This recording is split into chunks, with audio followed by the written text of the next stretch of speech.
Bismillah. Assalamualaikum warahmatullahi wabarakatuh. Waalaikumsalam warahmatullahi wabarakatuh. Alhamdulillahirabbil alamin wa bihi nasta'inu ala umuri dunya wad din. Asyhadu an la ilaha illallah wa asyhadu anna Muhammadar Rasulullah. Ya nabi ba'da amma ba'd. Baik, kami di sini dari kelompok 7 ingin mempresentasikan kelompok kami yang berjudul persepsi dan atribusi. Yang beranggotakan yang pertama Muhammad Niswar Nurdin, Jurana, Universitas Faisal, Rahul, Yusri Hadi.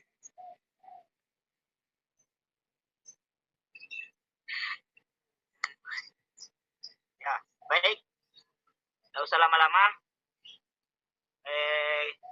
Kami dari kelompok 7 ingin memaparkan materi, yaitu yang pertama dari saudari Jurana.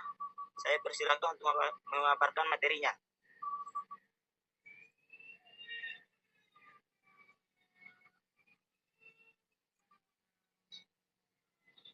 Pengertian persepsi dan atribusi.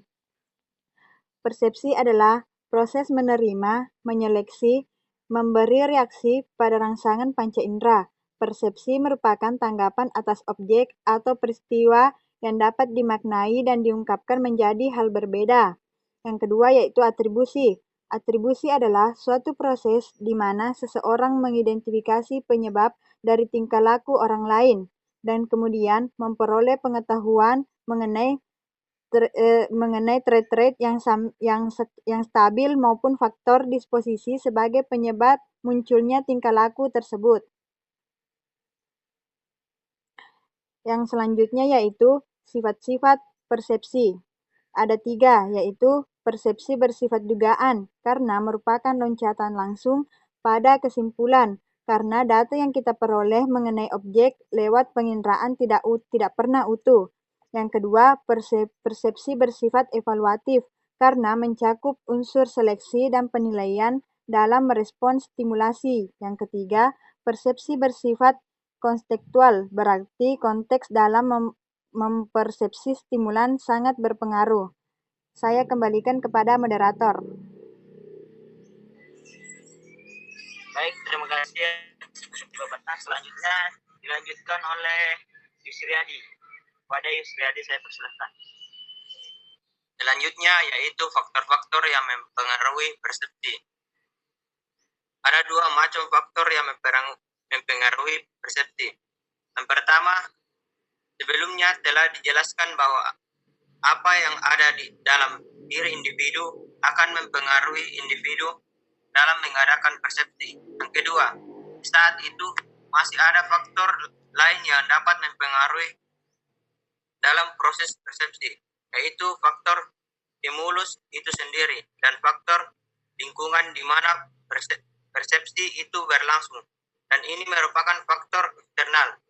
Stimulus dan lingkungan sebagai faktor eksternal dan individu sebagai faktor internal berinteraksi dalam individu mengadakan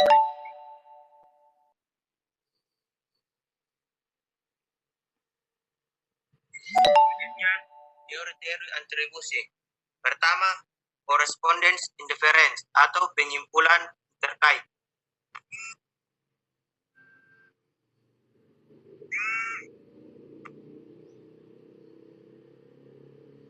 Menurut teori yang berfokus pada target ini,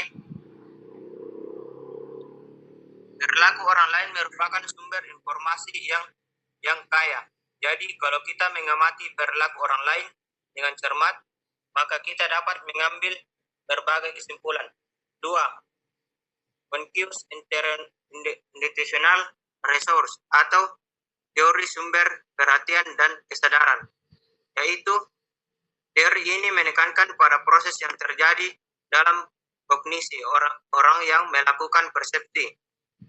Yang ketiga, teori atribusi internal dan eksternal dari Kelly.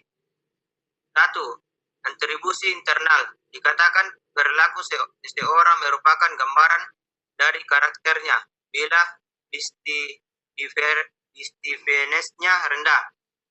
konsensusnya rendah dan konsistensinya tinggi. 2. Atribusi eksternal. Dikatakan demikian apabila ditandai dengan distinctiveness yang tinggi, konsensus tinggi, dan konsistensinya juga tinggi. 3. Atribusi internal eksternal. Hal ini ditandai dengan distinctiveness yang tinggi, konsensus rendah, dan konsistensi tinggi. Saya kembalikan kepada moderator. Baik, terima kasih. Selanjutnya dilanjutkan oleh Saudara Rahul.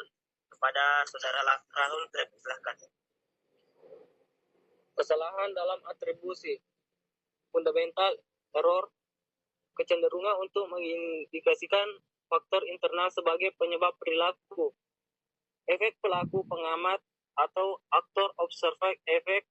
Kecenderungan untuk mengatribusikan perilaku kita sendiri sebagai situasional dan mengatribusikan perilaku orang lain pada faktor internal. Self-service bias.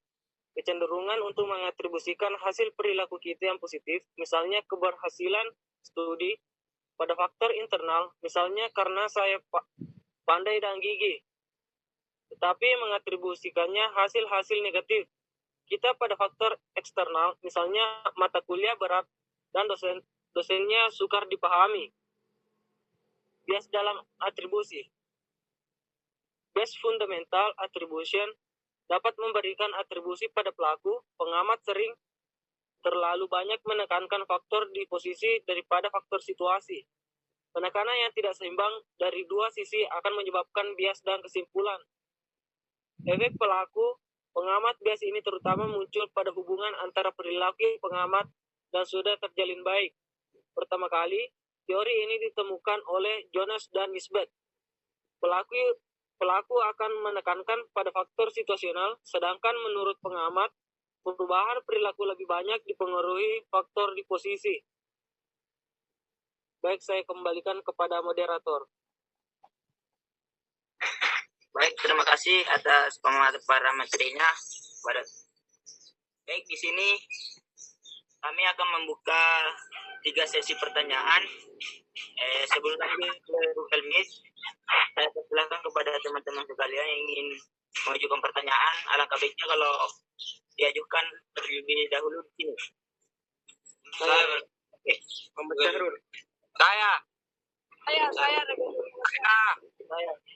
Sudah siap berani. Saya Alisa. Saya Mulut sudah siap bertanya. Bagaimana?